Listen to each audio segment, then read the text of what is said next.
Então, boa noite a todos mais uma vez, né? Uma alegria a gente estar aqui reunidos em nome de Jesus para mais uma reunião no nosso Centro Espírita. Hoje, contando com a palestra do Paulo Henrique, que aceitou o nosso convite. Então, seja bem-vindo. É muito bom ter vocês aqui, você, sua esposa, Vânia, que fazem parte do nosso grupo, mas nem sempre a gente se vê pelas lives, né? Então, uma alegria revê-los. Vou pedir para o Tinho tocar a música Prece, que é aquela música que vocês trouxeram, vocês tiraram para a Dona Emiliana, e eu lembrei dela, falei, vamos começar a reunião com essa música, então.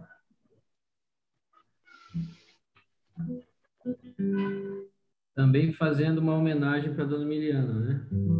Faz tempo que a gente Não está aqui. não confraterniza com ela, né?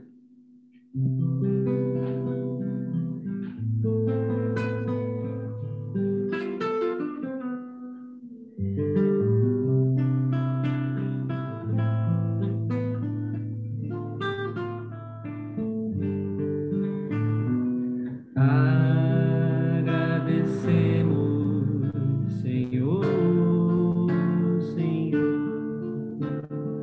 esses momentos de paz que te sentimos aqui, em vibrações maternais, na estrada da vida, conduz-nos ao bem, na alegria ou na dor. Seja o amor nossa bandeira de luz, amado Mestre Jesus. Seja o amor nossa bandeira de luz, amado Mestre Jesus. Agradecemos, Senhor, estes momentos de paz que te sentimos aqui, em vibrações fraternais, na estrada da vida, conduz-nos ao bem, na alegria ou na dor.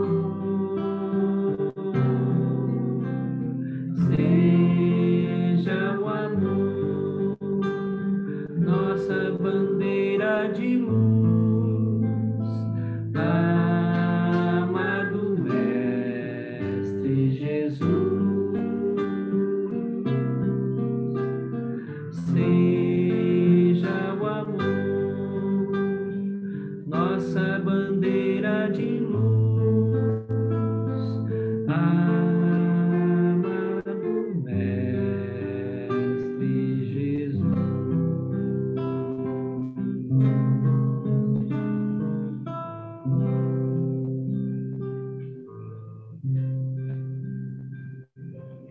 E obrigada, Tinho. A gente abriu aqui no capítulo 9. Bem-aventurados aqueles que são brandos e pacíficos. Nas instruções dos Espíritos, item 6, a afabilidade e a doçura. A benevolência para com os semelhantes, fruto do amor ao próximo, produz a afabilidade e a doçura, que lhes são a manifestação. Entretanto, não é preciso fiar-se sempre nas aparências. A educação e o hábito do mundo podem dar o verniz dessas qualidades. Quantos há cuja fingida bonomia não é senão máscara para o exterior, uma roupagem cuja forma premeditada esconde as deformidades ocultas? O mundo está cheio dessas pessoas que têm o sorriso nos lábios e o veneno no coração, que são brandas, contanto que nada as machuque, mas que mordem a menor contrariedade, cuja língua dourada, quando falam face a face, se transmuda em dardo envenenado, quando estão por detrás. A esta classe pertencem ainda esses homens benignos por fora e que, tiranos domésticos, fazem sofrer sua família e seus subordinados. O peso do seu orgulho e do seu despotismo, como querendo se compensar do constrangimento que se lhe impuseram alhures. Não se atrevendo a usar de autoridade sobre estranhos que os recolocariam em seu lugar, eles querem ao menos ser temidos por aqueles que não podem resistir-lhes. Sua vaidade alegra-se de poder dizer: aqui eu mando e sou obedecido, sem pensar que poderiam acrescentar com mais razão: e sou detestado. Não basta que dos lábios gotejem leite e mel, pois... Desculpa, gente, cachorrinho. Não basta que dos lábios gotejem leite e mel, pois se o coração nada tem com isso, há hipocrisia. Aquele cuja afabilidade e doçura não são fingidas, nunca se contradiz. É o mesmo diante do mundo e na intimidade. Ele sabe, aliás, que se pode enganar os homens pelas aparências, mas não se pode enganar a Deus. Uma página de Lázaro, em Paris, 1861. Peço desculpas do barulho aqui. Chegou um entregador. Se as lives aparecem. Acontece de tudo, né? Então, gente, vamos fazer uma prece para eu passar a palavra ao Paulo Henrique, né? A música já foi uma prece, mas a gente sempre sente a necessidade de, também por nossa vez, elevarmos o nosso pensamento a Jesus, nosso mestre querido, e agradecer a Ele por estarmos aqui reunidos em seu nome, pelas bênçãos de mais um dia, pelas bênçãos desta casa do caminho que nos oportuniza sempre estarmos juntos, sentindo os espíritos amigos que nos incentivam ao bem, ao progresso. Senhor Jesus, que possamos ter uma noite de muitas luzes, que o seu evangelho possa encontrar no nosso coração um campo aberto para florescer. Muito obrigado, Senhor. Muito obrigado pela presença dos companheiros queridos que nós sentimos nos nossos lares, abençoando as nossas intenções de progresso. E que a tua paz, Senhor, seja conosco, hoje e sempre. Que assim seja, Mestre. Então, gente, a gente vai passar a palavra para o Paulo Henrique. Fique à vontade, Paulo. Ok, obrigado, Kátia. Então, mais uma vez, né, uma alegria estar aqui com vocês, né, Casa do Caminho. Agradecer a Kátia a gentileza do convite, né, e dizer aí que ela me convidou já há algum tempo atrás, mas eu tinha um congresso de cardiologia naquele final de semana, eu gosto muito de revisar o que eu vou falar, tal. Eu não poderia fazê-lo, então eu pedi para ela mudar, ela gentilmente mudou a data para hoje, né? Estamos aqui. Falar para vocês o seguinte, que esse grupo, para quem eu falo aqui da Casa do Caminho, é um grupo seleto, no sentido que vocês, né, nós temos muita informação da doutrina espírita. Então, tudo que eu vou falar aqui é mais ou menos chovendo molhado, mas nós estamos com a proposta de uma reflexão, então vamos fazê-la, né? Antes de mais nada, dizer para vocês o seguinte, que tudo que eu falo aqui são reflexões que eu faço comigo mesmo, tipo, dizendo que postura que seria mais desejável para mim. Então, isso aqui é, antes de mais nada, para mim, pelo amor de Deus, tá? Não se sintam, de modo algum, pressionados com nada, tá? É uma coisa assim que eu faço, como se fosse um puxão de orelhas em minhas orelhas, tá? Então, eu vou me basear aqui no título da nossa reflexão, chama-se A Felicidade Não É Deste Mundo. E de onde eu tirei esse título? Do capítulo 5 do Evangelho segundo o Espiritismo, né? O capítulo 5 é Bem-aventurados os aflitos, e lá nas instruções dos Espíritos tem uma mensagem com esse título: A felicidade não é deste mundo. Então, eu peguei esse tema e vou desenvolvê-lo, né? E a gente vai se questionar, por que a felicidade não é deste mundo? Por que o mentor coloca isso de uma forma tão veemente? Daí ele nos diz que a felicidade não é deste mundo simplesmente porque vivemos em um mundo de provas e expiações, né? E os espíritos que estão aqui reencarnados, eles estão vivenciando as dificuldades e amarguras que decorrem do enfrentamento dessas provas e expiações. Então, ninguém aqui está para brincadeira. Todo mundo está enfrentando os resgates necessários, né, para quitar os débitos com o nosso passado delituoso, né? E vai mais, né? Do ponto de vista moral, como é que se caracteriza o mundo de provas e expiações? Os espíritos reencarnam aqui são bastante imperfeitos. E os seus interesses, né, eles estão focados em vícios, prazeres, mazelas morais, né, que estão embasadas no egoísmo, no orgulho, na vaidade. E para alcançar esses objetivos, de um modo geral, não se mede consequências. A gente vai ferindo, vai magoando, vai prejudicando o outro, né? Sendo que as ações ditas no bem, o auxílio ao próximo, são muito incipientes aqui nesse nosso mundo de provas e expiações.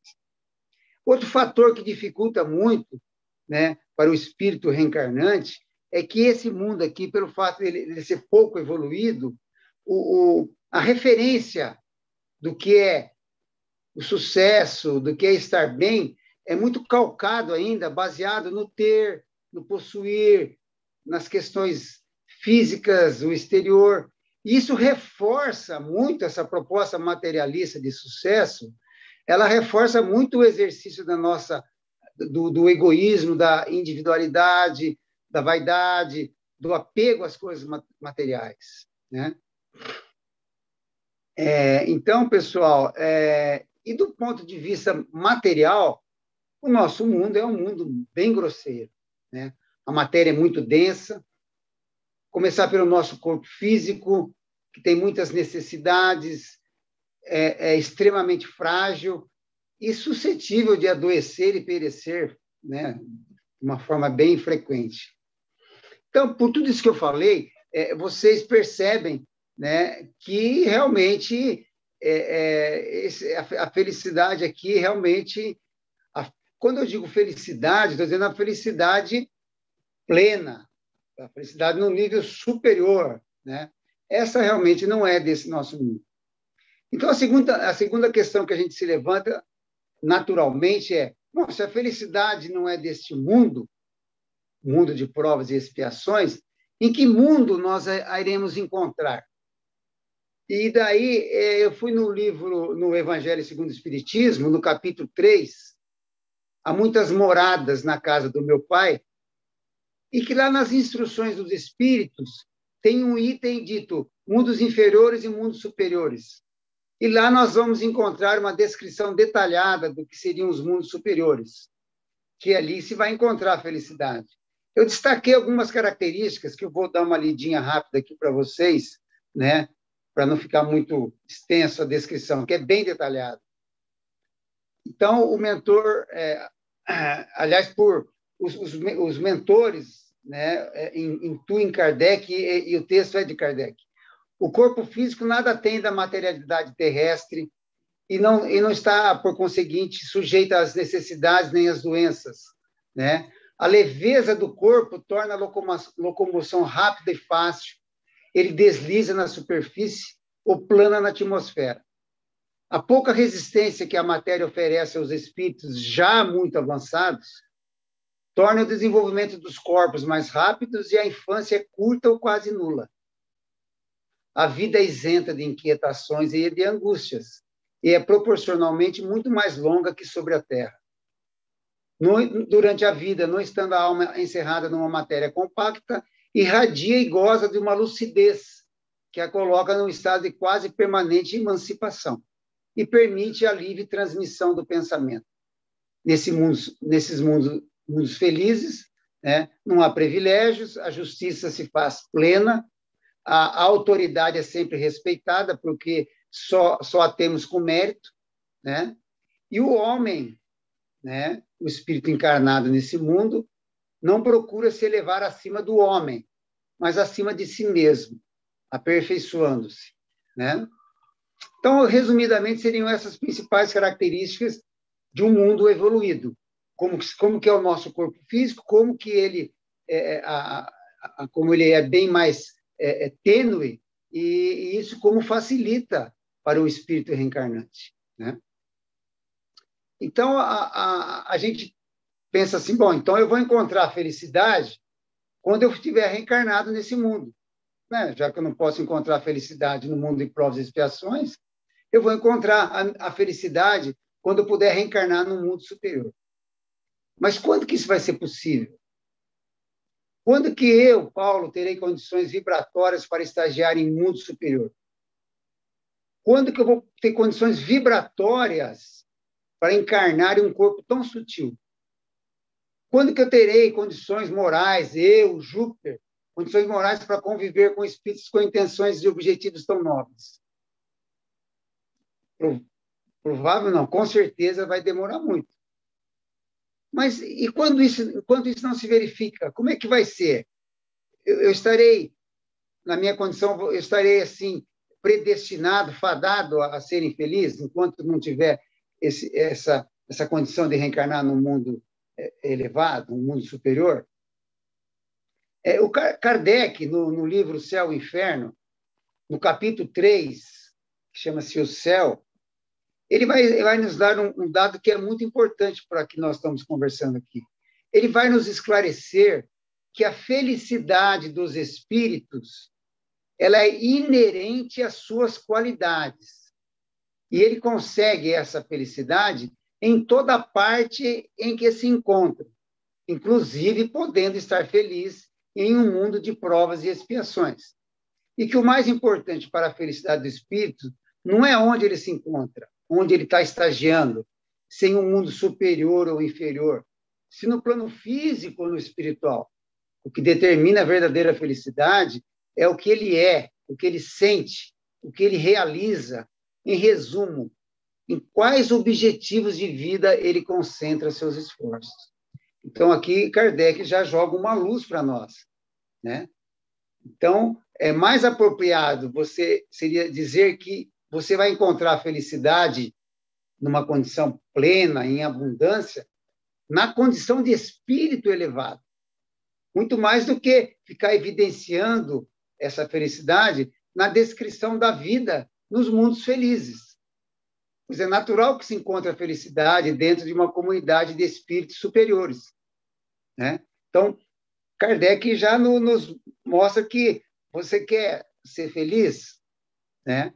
Você tem que vivenciar a elevação espiritual, muito mais do que a sua onde você está estagiando naquele momento, né? Então, agora se levanta uma questão muito se impõe um questionamento. O que torna o espírito elevado feliz? Por que ele é feliz? Né? Eu alenquei aqui diversas características do espírito elevado. Né? Eu vou falar algumas aqui. Né? Então, vamos lá. Ele sente intensamente o amor do Criador em sua vida. Ele ama Deus e a sua criação e se coloca à disposição de Deus nas realizações das tarefas que lhe são confiadas. E no cumprimento dessas tarefas, ele experimenta intenso júbilo e felicidade, pois todo o seu esforço e dedicação no trabalho do bem, para que se cumpram os desígnios do Pai, é a forma com que ele demonstra toda a sua gratidão pelo Criador, pela beleza, alegria e bem-estar, por toda a felicidade, enfim, que o Pai lhe proporciona. Ele ama e respeita o seu semelhante, ele auxilia o semelhante no progresso. Ele não é mais egoísta. O egoísmo foi alijado do seu coração. Ele tem o mais puro sentimento de fraternidade. E trabalha, sente-se feliz com as conquistas dos seus irmãos, né? Porque ele quer que os seus semelhantes tenham a mesma felicidade que ele já tem. Ele sente intensamente o amor que lhe é dedicado nas relações entre os seus pares, né? E ele retribui esse amor na mesma intensidade que recebe, com demonstrações verdadeiras, espontâneas de gratidão e reconhecimento. Ele é totalmente desapegado das coisas materiais, não experimenta mais sensações e paixões, pois que pulsa integralmente nele sua essência espiritual. Ele vive plenamente a vida do espírito imortal. Sua consciência, iluminada pelas verdades eternas, está no comando de suas decisões, estando totalmente integrado às leis de Deus, as quais conhece e respeita profundamente. E tem várias outras características que eu vou dar uma corridinha aqui. Ó. Aqui tem um resuminho. Assim, ó. Sua felicidade, a felicidade desse espírito elevado, ela está alicerçada em 3 pilares. Na sua elevada condição moral. Ele tem uma alta capacidade de amar. Ele ama a Deus, ele ama seus semelhantes e ama toda a criação. O seu nível intelectual muito elevado. Ele conhece profundamente as leis de Deus e os mecanismos de como a providência divina governa a criação. E reconhece nesses mecanismos a perfeição do Criador. E um terceiro fator de felicidade para esse espírito é a sua sensibilidade muito desenvolvida. Ele sente intensamente o amor do Pai em sua existência. Ele sente o amor do Pai na criação de Deus. Ele identifica e se maravilha com a beleza, a harmonia e a perfeição da criação. E por tudo isso que ele tem 3 condições inerentes, que são inerentes a esse elevado grau de progresso. Ele sente imensa gratidão pelo Pai, ele sente, como ele sente o amor, ele sente toda a dedicação do Pai, ele é extremamente humilde, porque ele sabe que tudo vem do nosso Pai, do Criador. E a terceira condição é o seu imenso senso de compromisso e responsabilidade em fazer prevalecer os desígnios do Criador. Então, pessoal, o dia que conseguirmos atingir a condição de espírito elevado, estaremos nessa condição, né? Então, continuando aí com a nossa conversa, então eu serei feliz somente na condição de espírito elevado? Quer dizer, eu não preciso estar no mundo superior para ser feliz. Eu posso estar reencarnado aqui. Desde que eu seja um espírito elevado, eu vou ser feliz, né? Mas e se eu não for um espírito elevado, como de fato não sou? Então, eu vou ser infeliz. Mais uma vez, Kardec, né, ele fala sobre essa condição no livro Céu e Inferno. no capítulo 3, o céu, ele diz assim, ó, textualmente, estou lendo aqui, ó, o espírito progredindo gradualmente, à medida que se desenvolve, chega ao apogeu da felicidade. Ou seja, nós vamos nos desenvolvendo até alcançar o apogeu da nossa felicidade. Que é mais ou menos isso que eu descrevi para vocês. Porém, isso é importante que se destaque, antes de ter atingido a culminância da perfeição, goza de uma felicidade relativa ao seu progresso. Então, para sermos felizes, não precisamos atingir a culminância da perfeição. O espírito, ele goza de uma felicidade relativa, né? E essa felicidade relativa é relativa ao seu progresso, né? Então, a felicidade dos indivíduos depende da qualidade deles e não do estado material do meio que se encontra, podendo ela existir em qualquer parte onde haja espíritos capazes de usufruir. E que está muito mais na condição do que ele é do que de onde ele está. Isso é importante. Então, nós temos espíritos encarnados no nosso mundo hoje que são felizes.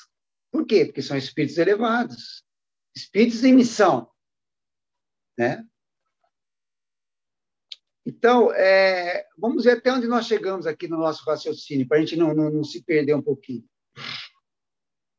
Nós somos espíritos imperfeitos, estagiando em um mundo de provas e expiações.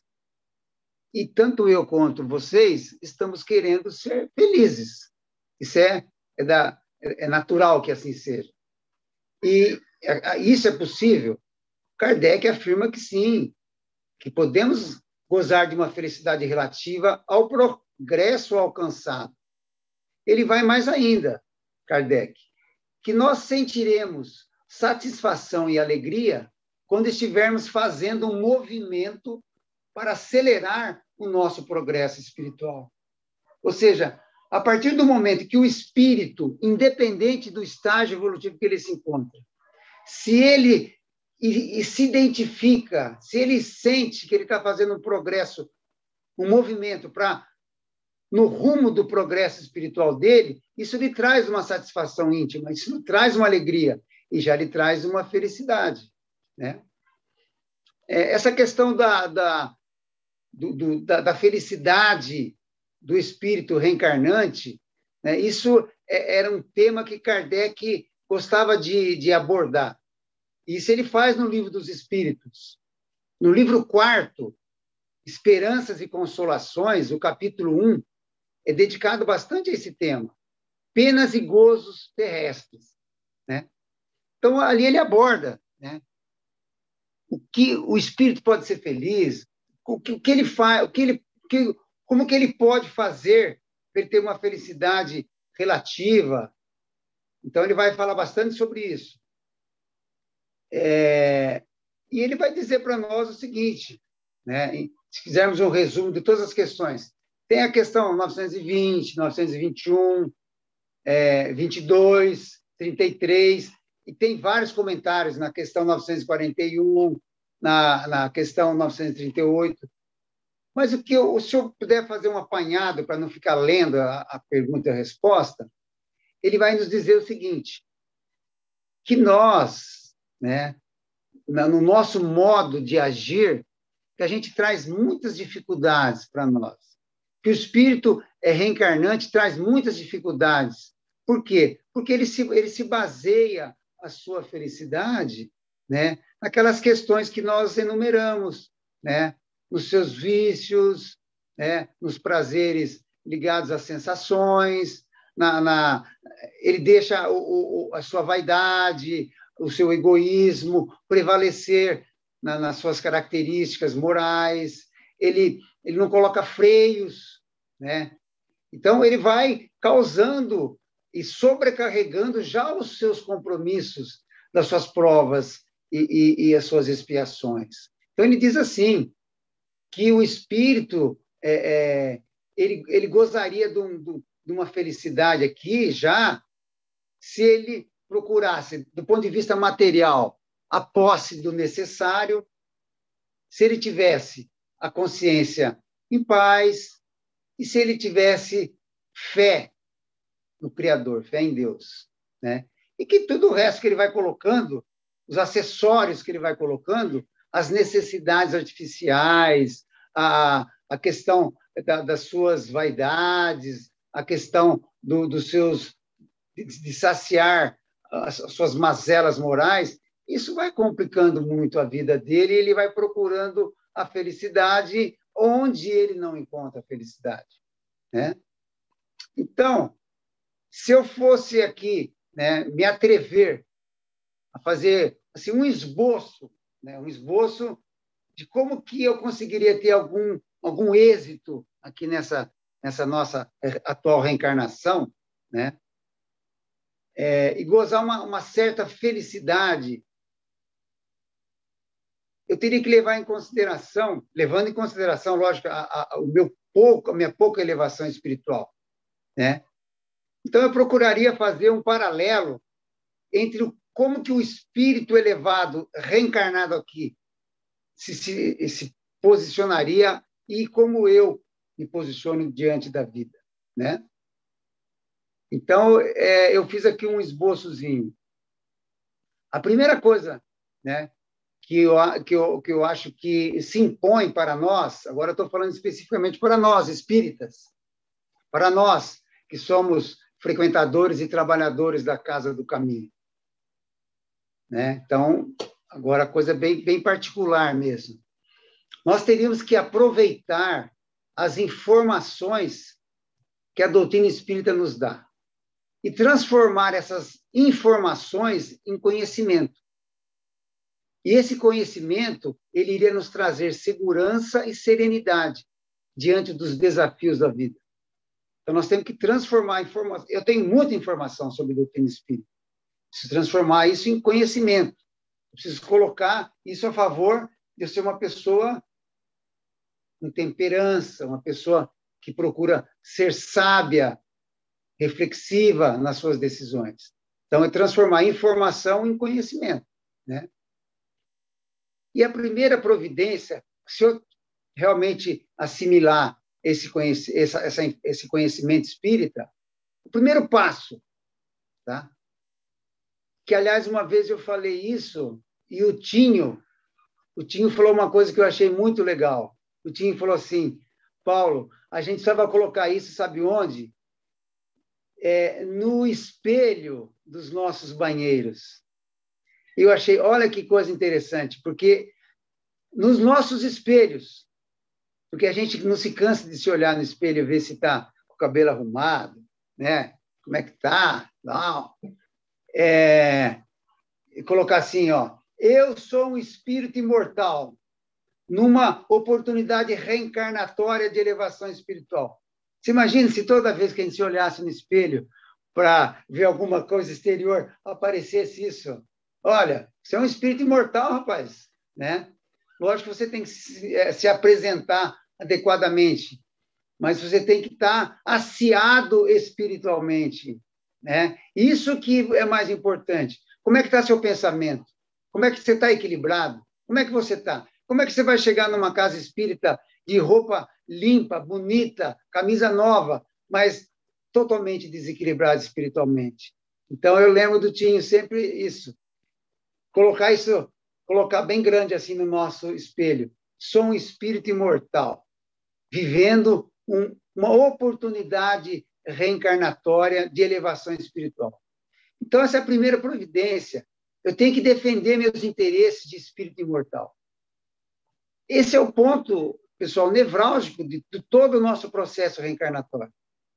Porque foi a partir dessa realidade que nos foi programado a nossa vinda para cá. A nossa programação reencarnatória ela foi delineada, ela foi estruturada no que somos enquanto espíritos imortais e aonde vamos chegar, o que precisamos fazer para estarmos em acordo, né? Estarmos alinhados com as leis do progresso, com as leis da justiça, amor e caridade. Então, se a gente não tiver essa base, né? A nossa felicidade, a gente não consegue construir a nossa verdadeira felicidade, porque essa é a base. Somos espíritos imortais, né? Querendo ou não. Ou a gente vive essa realidade, ou a gente vive uma ilusão. E toda pessoa que vive uma ilusão, um dia vai descobrir que perdeu grandes chances, né, de se ajustar. Outra coisa que é importante, que a doutrina nos fala, né, é que nós temos que identificar o nosso calcanhar de Aquiles. Nós temos condições de descobrir qual é a nossa principal mazela moral. Eu falo principal, porque se a gente for atrás de todas elas, a gente fica maluco. Mas a gente tem que identificar qual é a principal dificuldade que eu tenho. Porque essa dificuldade, essa foi, com certeza, né, a causa dos nossos fracassos em outras oportunidades. E se a gente não se cuidar, poderá ser a nossa causa de fracasso nesta programação, nessa oportunidade. E ela dificulta sobremaneira a nossa vida. Então, o nosso autoconhecimento, ele não precisa ser uma coisa muito minuciosa, mas a gente tem que saber o principal ponto que nós viemos trabalhar aqui. Essa questão que tem que ser assim, a prioridade de mudança. Sabe aquela história que você tem que reconhecer o espírita no seu esforço em domar as suas más inclinações?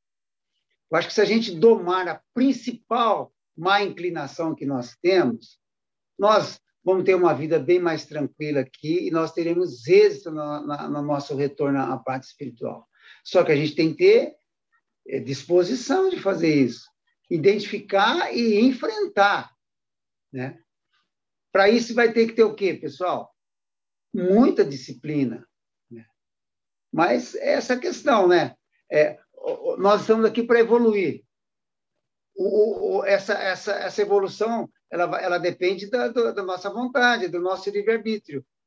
Vamos acelerar a nossa evolução? Vamos. Identifica o problema que você tem e trabalhe esse problema, né? Vamos fazer isso. Se a gente não fizer isso, a gente fica evoluindo muito na periferia. E a principal causa, né, o principal motivo que nós viemos aqui trabalhar, a gente não trabalha. Outra coisa que a gente se for basear agora na conduta do espírito elevado, ele ama e respeita o outro. Pois, né? E isso serve para nós muito mais ainda, que a gente tem que amar e respeitar o outro. Pois tanto ele quanto eu temos enormes dificuldades a superar. Ou seja, a gente dá desculpa para as nossas dificuldades. Eu dou muita desculpa pelo que eu sou nas minhas dificuldades. Mas eu sou muito intolerante, muito impaciente com a dificuldade do outro.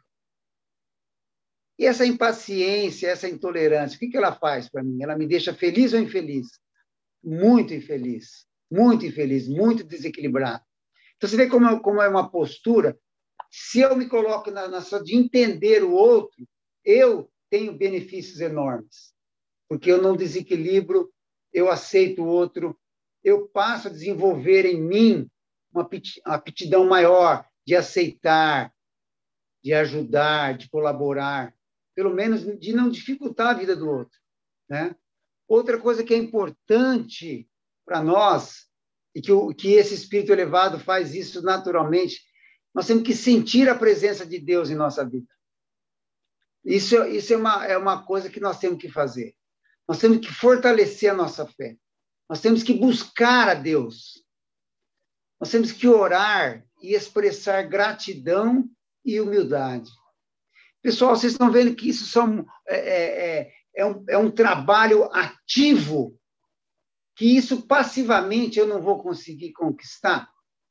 Então, é isso que nós temos que entender, que nós estamos nessa oportunidade reencarnatória a trabalho, né? Isso eu falo para mim, você, Paulo, você tem que trabalhar as suas dificuldades. Você tem que alavancar, né, os embriões de virtudes que você tem dentro de você. Você tem que buscar Deus. Tenta identificar Deus na sua vida.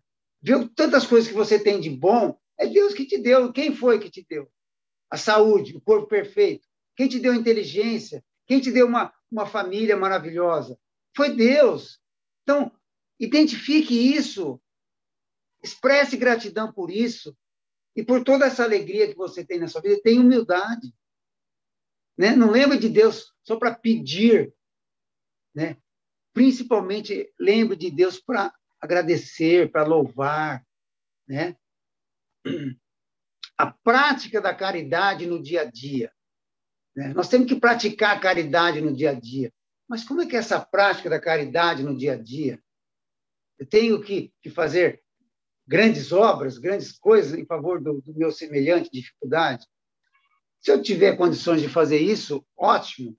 Mas a prática da caridade, ela é uma coisa assim muito mais factível de ser feita, né? Depende de mim. Eu tenho que procurar ser benevolente, eu tenho que procurar ser indulgente, eu tenho que procurar perdoar as pessoas, porque é isso que Jesus entendia como caridade. A benevolência, a indulgência, perdoar, né? Como diz a Kátia, como ela leu na mensagem, ser manso, né? Não ter agressividade. Isso é prática da caridade, pessoal. Então, a prática da caridade é tentar ser melhor no seu dia a dia. E, por último, né, nós temos que desenvolver a nossa sensibilidade. Pessoal, já estou finalizando, tá? É muito falado que o espírito ele tem que evoluir em intelectualidade e em moralidade, ou seja, desenvolvimento nas duas asas, moral e intelectual, né? Mas existe uma terceira via de evolução, que o espírito evolui, que é na percepção e na sensibilidade, ou seja, conforme nós vamos evoluindo, nós vamos ficando mais sensíveis.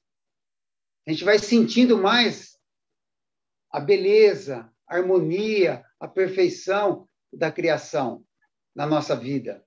A gente vai ficando mais sensível à dificuldade e à dor do outro. Nós ficamos mais sensíveis, mais receptivos aos movimentos de generosidade que os outros fazem a nosso favor. Então, isso também é importante. Nós temos que ver a beleza, a harmonia e a perfeição da criação. Porque senão a gente vai ficar como o espírita que lê André Luiz e se maravilha quando ele descreve os jardins das cidades dos mundos espirituais. E daí passa num jardim maravilhoso aqui, na exuberância de uma flor, né, que está num ipê. Hoje, a gente olha na cidade e vê ipê branco e vê ipê amarelo. Lindos. Você passa preocupado e está xingando o cara no trânsito. E do lado seu tem uma árvore maravilhosa. Esse é um pequeno paralelo que eu faço. Você imagina que se eu não tivesse irritado com o cara que está me fechando, tivesse colocando a minha vibração, o meu pensamento para aquela árvore, o quanto eu receberia, né? Então, para fechar isso aqui, pessoal, a última informação que a doutrina espírita traz e que eu tenho que transformar em conhecimento necessariamente, senão eu vou sair daqui muito, muito próximo do que quando eu vim aqui, é o que a evangelização de espíritos, de sacramento, destaca. E que eu acho que isso é uma coisa assim que ela é muito feliz quando ela faz isso. Que ela fala assim, olha, cuide do seu pensamento. O pensamento é a chave para para a gente se encontrar nessa vida. O nosso pensamento é a expressão maior da nossa do ser inteligente que somos, né? Saber da capacidade, do poder do pensamento, né? E para que a gente use isso a nosso favor. Então, como é que está sendo a minha elaboração mental, o meu campo mental, né? Para que a gente se cuide, para que a gente tenha um campo mental sadio, que a gente consiga identificar sentimentos, consiga identificar construções mentais que estão totalmente em desarmonia com a nossa proposta de evolução espiritual, de equilíbrio espiritual. Eu acho que a proposta de Sacramento ela é muito feliz quando ela identifica isso e fala, olha, cuide do seu pensamento, sintonize com o bem, para que o seu mentor possa te auxiliar, para que a vida flua e para que você utilize as oportunidades, que você aproveite essa vida. Poderemos ser felizes já agora. Temos essas condições. O que tem que fazer, pessoal, é brilhar a pouca luz que eu tenho, mas eu tenho alguma luz. Então, que brilhe essa pequena luz. Que hoje eu não faço isso. Eu escondo a pouca luz que eu tenho e deixo manifestar as minhas dificuldades. Por isso que eu não sou feliz nesse mundo. É isso, pessoal. Obrigado pela paciência aí, viu?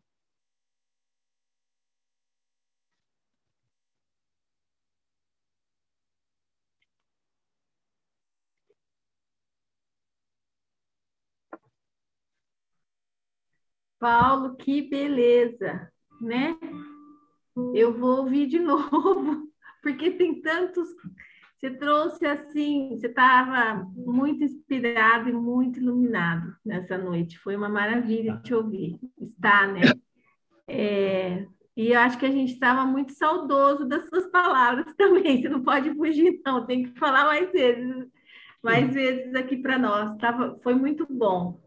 Tudo que você trouxe, essa reflexão dessa noite, é uma reflexão cheia de esperança mesmo para a gente. E dando um roteiro, assim, né? Aonde que a gente precisa focar o nosso olhar, né?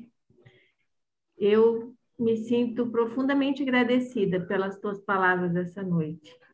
E acho que o grupo todo deve ter sentido isso também. Foi uma beleza, viu? Muito obrigada. Aí a Delma está dizendo aqui que foi um roteiro. Então, eu falei, eu vou ouvir de novo tudo, para poder, de novo, a gente às vezes precisa ouvir mais de uma vez uma lição, né? E a gente, no meu caso, eu preciso. Gente, para terminar, depois a gente abre os microfones para quem quiser fazer alguma consideração. Para terminar, porque nós estamos gravando, eu vou pedir para o Tinho fazer a prece para nós em forma de canção, com a oração de São Francisco. Depois a gente abre os microfones.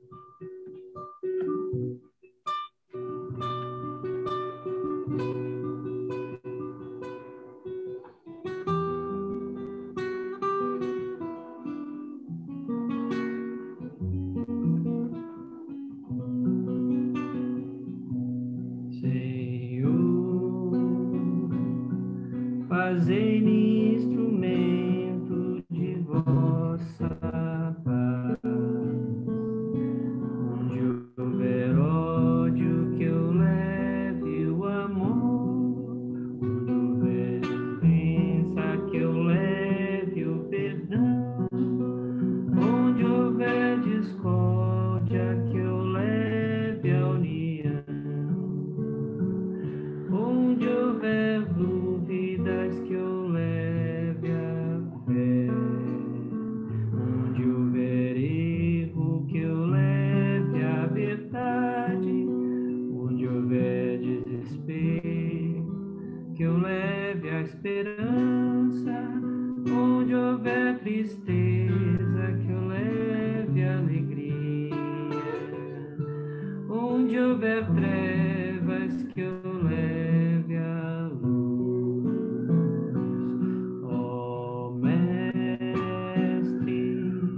fazer com que eu procure mais consolar que ser consolado, compreender que ser compreendido, amar que ser amado, pois é dando que se recebe, é perdoando que se é perdoado, e é morrendo que se vive para a vida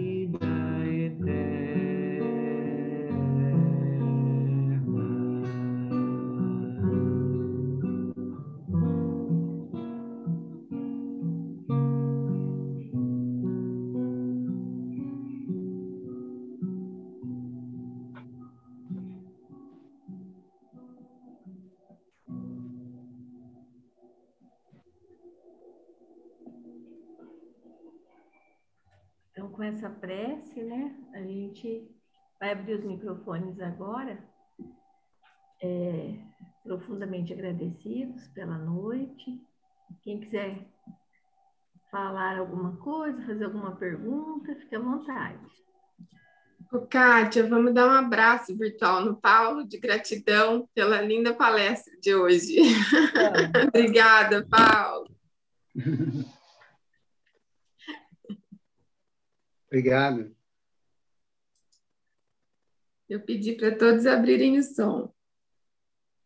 No início, quando começou aqui, o Benê me chamou no telefone.